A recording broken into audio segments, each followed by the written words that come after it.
Agar dengizda suzayotib, siz tasodifan shu katta qizil bo'yoqni ko'rib qolsangiz, bilingki, hammasi tugadi. Gap shundaki, bu shunchaki oddiy bo'yoq emas, u butun okeanda faqat bitta joyda joylashgan va bu joy dengizdagi eng xavfli nuqta deb hisoblanadi. Bu yer Nemo nuqtasi deb ataladi. Bu yerda siz o'ylagandek xavfli akulalar yoki yirtqichlar yo'q. Aksincha, bu yerda umuman hech qanday hayot yo'q.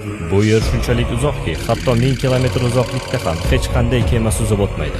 Va agar siz quruqlikkacha suzib borishga qaror qilsangiz, siz taxminan 2500 kilometr tinmasdan suzishingiz kerak bo'ladi.